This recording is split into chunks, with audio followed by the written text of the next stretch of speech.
संग्रामपूर तालुक्यातील पवित्र तीर्थस्थळ असलेल्या चांगेफळ या गावात आपण आहोत। या ठिकाणी केशवराज महाराज यांची गेल्या कित्येक वर्षापासूनची यात्रा आजच्या दिवशी भरत असते। आज सुद्धा या ठिकाणी या गावामध्ये प्रचंड भक्तांची मांदियाळी आलेली आहे। गावातून आता मोठ्या प्रमाणात महाराजांच्या पालखीची मिरवणूक निघाली आहे आणि ती पालखी आता या ठिकाणी जवळपास थोड्या वेळात येणार आहे आणि त्यानंतर भला मोठा भंडारा या ठिकाणी होत असते आणि या ठिकाणी गेल्या कित्येक वर्षापासूनची ही मंडळी हे ज्याचं आयोजन करतात ते आपल्या सोबत आहेत। मी विचारणार आहे भाऊंना, काय सांगताय आपल्या संस्थान बाबतीत? सर्वप्रथम मी संत केशवराज महाराज संस्थानतर्फे येणाऱ्या भाविक भक्तांचे हार्दिक स्वागत करतो। आणि संत केशवराज महाराज हे महान संत होऊन गेलेले आहेत। त्यांचं म्हणजे परंपरा चालत आलेली आजपर्यंत जे भंडाऱ्याचं नियोजन असते हे जवळजवळ 300 वर्षापूर्वीपासून चालत आलेला नियोजन आहे आणि आमच्या सर्व गावकरी मंडळीच्या सहकार्याने या भंडाऱ्याचं आयोजन जे होते ते म्हणजे जवळपास तालुक्यामध्ये अशा छोट्याशा गावात कुठंच होत नाही असं तरी मला वाटते। आणि केशवराज महाराज हे साक्षात चमत्कारिक होते। केशवराज महाराजच्या जीवनामध्ये असं आहे, बाजूला एक विहीर आहे, त्या विहिरीमध्ये एक आमच्या गावचे म्हातारे पडले होते आणि म्हातारा माणूस म्हटल्यानंतर तो विहिरीत म्हणजे वाचणे शक्य नाही। बरोबर, तो असा चमत्कार झाला की त्या म्हाताऱ्या माणसाच्या हाती असा पाईप ऑटोमॅटिक आला, कुणीतरी महात्मा आले आणि तो पाईप माझ्या हाताला दिला। बरं, आणि त्यानंतर त्या महात्म्याला वर काढण्यात आलं। अशा बऱ्याच घटना आहेत केशवराज महाराजच्या जीवनातल्या सांगायच्या। आणि आमच्या गावातील दिवाळी जी असते ते दिवाळी नसून या दिवशी सर्व लेकीबाई जवळी दिवाळीमध्ये दिवाळीसारखा सण असतो। आजच्या दिवशी या गावामध्ये अक्षरशः दिवाळी किंवा भाऊबीज सारखं वातावरण आहे। आपल्या बाहेरगावी असलेल्या मुली सुना वगैरे सर्व या निमित्तानं आजच्या दिवशी या गावामध्ये मोठ्या प्रमाणात आलेल्या आहेत। अजून आपल्याला या संस्थांच्या बाबतीत हा भंडाऱ्याचं नियोजन आपलं कसं असते? भंडाऱ्याचं नियोजन म्हणजे असं असते की आम्ही कुठल्याही प्रकारची वर्गणी करत नाही। बरं, आमचा गाव आणि सौकृषीनं ज्यानं कोणा काही दिलं तर आम्ही घेतो, परंतु वर्गणी मागून कधीच आम्ही असं नियोजन करत नाही। बरं, आणि आमच्या गावातील सर्व धर्माचे लोक या भंडाऱ्यासाठी एवढे एकजूट राहतात की कारण त्या देवावर एवढा विश्वास आहे, भाव आहे, त्यांना सर्व गाव एकजुटीनं या भंडाऱ्यासाठी नियोजन करते। या वर्षीचं नियोजन कसं आहे? या वर्षीचं नियोजन असं आमचं जवळजवळ 11 पोत्याचा गव्हाचा आहे, म्हणजे त्याची वांग्याची भाजी हे प्रसिद्ध असते आणि त्या भंडाऱ्यात दुसरा कोणताच मेनू ठेवत नाही। बरं, कारण परंपरेत तेच भाजीची चालत आली आणि आम्ही त्यामुळे तोच मेनू ठेवतोय। आणि परिसरातील आमच्या परिसरातील सर्व भाविक भक्त या देवस्थानमध्ये श्रद्धेने येतात। बरोबर, आणि दुसरा विषय असा आहे की ही जी मिरवणूक निघते त्या मिरवणुकीमध्ये साक्षात त्या पालखीमध्ये केशवराज महाराज विराजमान असतात। बरं, अशी म्हणजे प्रत्येक भावना भाविकाच्या मनात भावना आहे आणि त्याच अनुषंगातून जे मूल बाळ जन्माला येते त्यांना 5 वर्ष त्या पालखीखाली टाकण्यात येते। त्या पालखी जर त्याच्या अंगावून गेली तर ते म्हणजे निरोगी राहते वगैरे निरोगी राहते।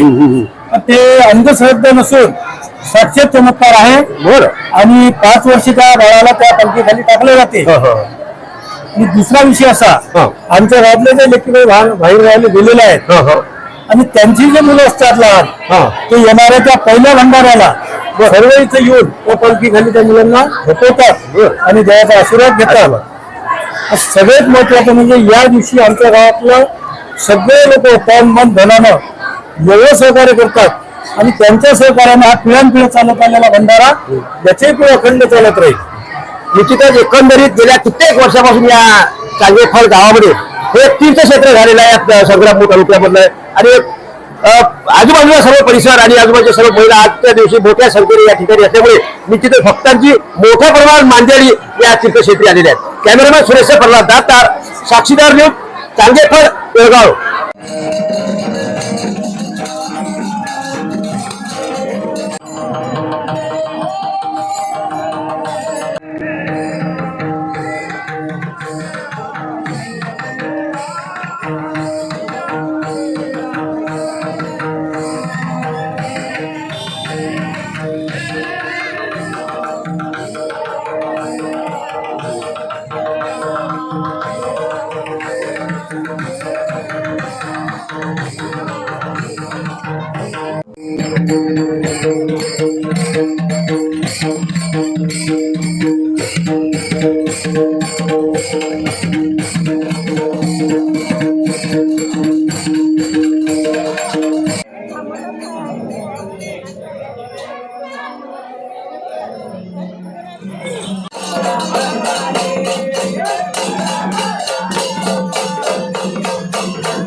चौथ्या नंबरवर ही अवस्था जर टिकलेली राहिली संपूर्णपणे